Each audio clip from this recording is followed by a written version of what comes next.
இந்த 7ஆம் தேதி வெள்ளிக்கிழமை,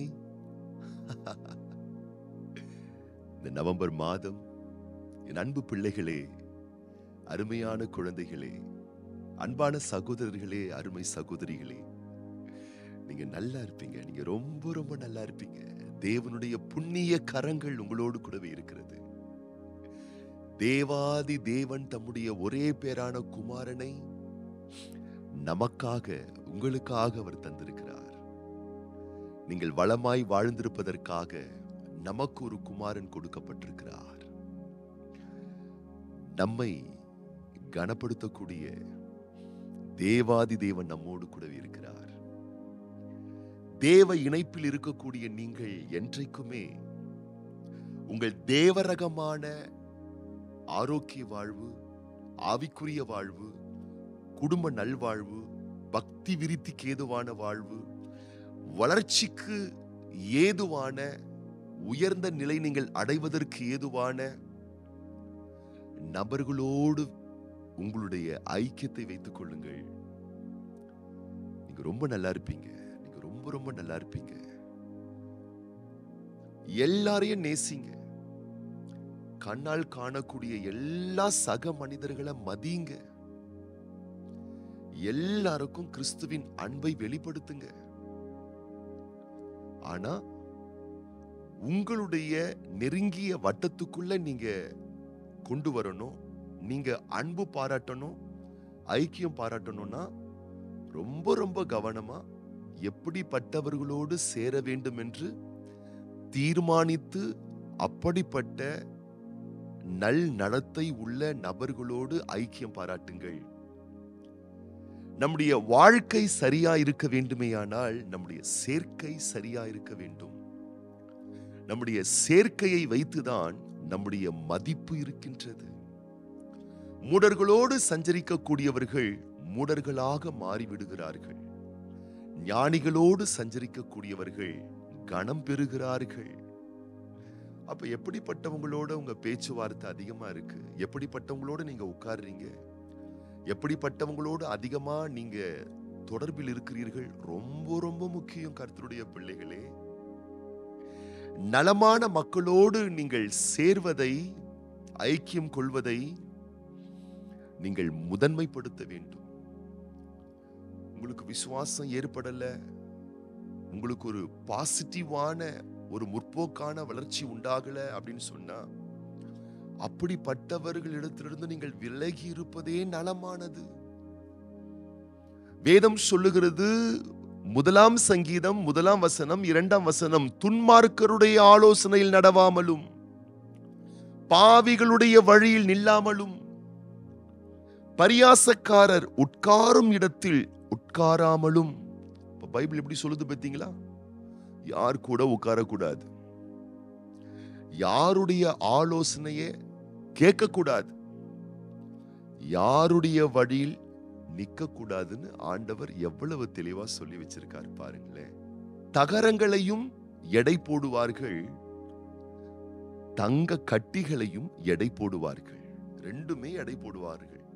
ரெண்டுமே ஒரு வகையான உலோகங்கள். இப்ப பாருங்க, ஒரு தகரத்தை எடை போடும் பொழுது அந்த தகரத்துல ஏதோ ஒரு பகுதியில ஒரு ஈ இருந்ததுன்னு வச்சுக்கொள்ளுங்களேன். பெரிய எடை, பெரிய வித்தியாசம் தெரியவே தெரியாது. ஆனா ஒரு தங்கத்தை எடை போடும் பொழுது அதில் ஒரு ஈ அமர்ந்து கொண்டால் ஆயிரக்கணக்கான ரூபாய் அளவுக்கு மதிப்பு கூடிடுங்க. ஒரே ஈ தான், ஒரே ஈ தான். அந்த ஈயினுடைய மதிப்பு எங்க தெரியுமா அதிகமாகுது? தகரத்தின் மேல் இருக்கும் பொழுது அல்ல, தங்கத்தின் மேல் இருக்கும் பொழுதுதான். அப்போ எப்படிப்பட்ட மக்களோடு நீங்கள் இணைகிறீர்கள், தொடர்புகளை வைத்துக் கொள்ளுகிறீர்கள், பேச்சுவார்த்தை ஐக்கியத்தில் இருக்கிறீர்கள், அன்பு பரிமாற்றத்தை ஏற்படுத்துகிறீர்கள் என்பதை வைத்துதான் உங்க மதிப்பு, உங்க மரியாதை, உங்களுடைய நல்வாழ்வு மேன்மை அடைய ஆரம்பிக்கிறது. ஆகவே படிக்கக்கூடிய அன்பு குழந்தைகளே, உங்கள் பள்ளி பயிலகத்தில், கல்லூரியில் படிக்கக்கூடிய என் அன்பு மாணவ செல்வங்களே, என் அருமை குழந்தைகளே, உங்களோடு படிக்கக்கூடிய சக மாணவ மாணவிகளிடத்தில் அவர்கள் எப்படிப்பட்ட நபராய் இருக்கிறார்கள் என்பதை கவனித்து அவர்களோடு அன்பு பாராட்டுங்கள். வேலை செய்யக்கூடியவர்களே, தொழில் செய்யக்கூடியவர்களே, நட்பு வட்டாரத்தை பெருக்கிக் கொள்ள வேண்டும் என்ற எண்ணத்தில் மாத்திரம் இருக்காதீர்கள். எப்படிப்பட்ட மக்கள், எப்படிப்பட்ட நட்பு வட்டாரத்தில் நம்ம இருக்கிறோம், அதுதான் முக்கியம். சின்ன நட்பு வட்டாரமா இருந்தாலும் தரமான மக்களோடு இணைந்து பாருங்கள், உங்கள் வாழ்வின் தராதரம் உயர்த்தப்படும். இன்னைக்கு நான் உங்களுக்காக விசேஷமா ஜெபம் பண்ண போறேன். நீங்களும் ஜெபம் பண்ணுங்க பார்க்கலாம். ஆண்டவரே, பரியாசக்காரரோடு உட்காராதபடிக்கு, பாவிகளுடைய வழியில் நில்லாதபடிக்கு, துன்மார்க்கருடைய ஆலோசனை நான் கேட்காதபடிக்கு, எவர்களோடு பேசினால் பக்தி விருத்தி வரவில்லையோ, விசுவாச வாழ்வில் வளர்ச்சி இல்லையோ, அப்படிப்பட்ட நபர்களோடு உள்ள ஐக்கியத்தை, தொடர்பை நான் தவிர்த்து கொள்ள எனக்கு கிருபை தாருன்னு சொல்லி கேட்டு பாருங்க. நான் சொல்றேன், நீங்க ரொம்ப நல்லா இருப்பீங்க, உங்க குடும்பம் ரொம்ப நல்லா இருக்கும், உங்க பிள்ளைங்க ரொம்ப நல்லா இருப்பாங்க, உங்க குடும்பம் நல்லா இருக்கும். கர்த்தருடைய பிள்ளைகளை நான் அறிந்து ஒரு அழகான குடும்பம், அற்புதமான குடும்பங்க. இன்னைக்கு கூட நினைச்சு பார்க்கும்போது என் மனம் வேதனையில் துடிக்க ஆரம்பிக்கிறது. அற்புதமான சகோதரர், அவருக்கு ஒரு அருமையான மனைவியை கர்த்தர் கொடுத்தார். பாசமான பிள்ளைகள், 4 பிள்ளைகள், அற்புதமான குடும்பங்க. இந்த சகோதரர் பாருங்க, நிறைய ஃப்ரெண்ட் அவருக்கு. பார்க்கிறவங்களாம் ஃப்ரெண்டு, பார்க்கிறவங்களெல்லாம் வீட்டுக்கு கூட்டு வருவார், பார்க்கிறவங்களோடெல்லாம் அவரு அன்பு பாராட்டுவார்.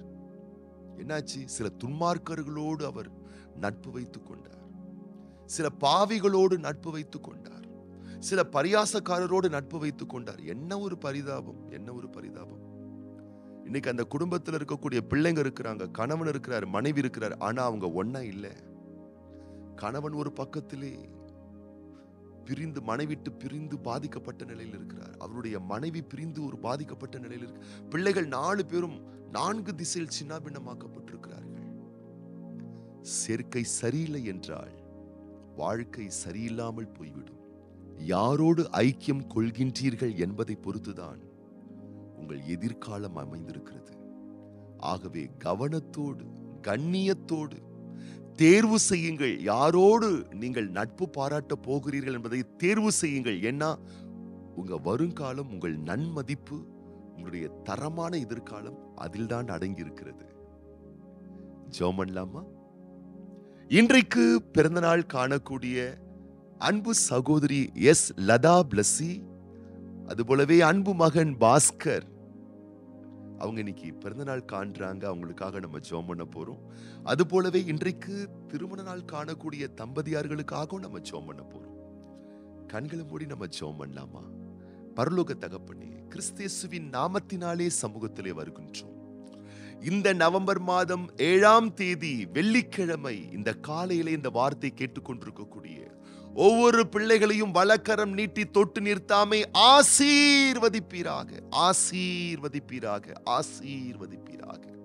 துன்மார்க்கருடைய ஆலோசனையில் நடவாமல், பாவிகளுடைய வழியில் நில்லாமல், பரியாசக்காரர் உட்காரும் இடத்தில் உட்காராமல், எவர்களோடு பழகினால் பக்தி விருத்தி இல்லையோ, பாதகங்கள் இருக்கிறதோ, வழி திசை மாறி போகக்கூடிய மோசமான சூழல் இருக்கிறதோ, சமாதான குலைச்சல்கள் ஏற்படுகிறதோ, நிம்மதியற்ற நிலைகள் உண்டாகிறதோ, அழுத்த வருத்தம், எதிர்மறையான மனநிலை உண்டாகிறதோ, அப்படிப்பட்டவர்களோடு மிகுந்த கவனத்தோடு உடைய பிள்ளைகள் மோசமான துன்மார்க்க சிநேகத்தை தவிர்த்து வாழ்வதற்கு ஏதுவான கிருபைகளை தாங்கப்பா. எப்படிப்பட்ட கர்த்தரை நேசிக்கிற பயபக்தி உள்ள நல்ல மக்களோடு, நல்ல நல்ல மனிதருடைய தொடர்புகளை பிள்ளைகளுக்கு ஏற்படுத்தி தாங்க ஆண்டவரே. துஷ்ட மனிதர்களுடைய கொடூர எண்ணத்திலிருந்து உடைய பிள்ளைகள் காக்கப்பட சகாயம் பண்ணுங்க ஆண்டவரே. விசேஷமாக இந்த நாளில் உடைய பிள்ளைகளுடைய காரிய கடமைகள், போக்குவரவு, திட்ட தீர்மானம், வாழ்க்கைக்கு வேண்டிய எல்லா விதமான கிருபைகளையும் ஆசீர்வாதங்களையும் நிறைவாக தந்து நீருடைய பிள்ளைகளை ஆசீர்வதிப்பீராக. இன்றைக்கு பிறந்தநாள் காணக்கூடிய, இன்றைக்கு திருமண ஆண்டுகள் காணக்கூடிய ஒவ்வொரு அன்பான தேவ பிள்ளைகளுக்காக நாங்கள் ஜெபிக்கிறோம். ஆண்டுகளை நன்மைகளால் முடிசூட்டுகிற தெய்வம், அன்பான பிள்ளைகளுக்கு நீர் தந்திருக்கக்கூடிய இந்த ஆண்டை சகல ரகமான நன்மைகளால் முடிசூட்டி உம்முடைய வருகை வரும் மட்டும் இதுபோல் இன்னும் அநேக சந்தோஷமான ஆண்டுகளை உம்முடைய பிள்ளைகள் காணும்படி செய்து ஆண்டுகளை, வருடங்களை எல்லா அனைத்து ரகமான நன்மைகளால் நீர் முடிசூட்டுவீராக.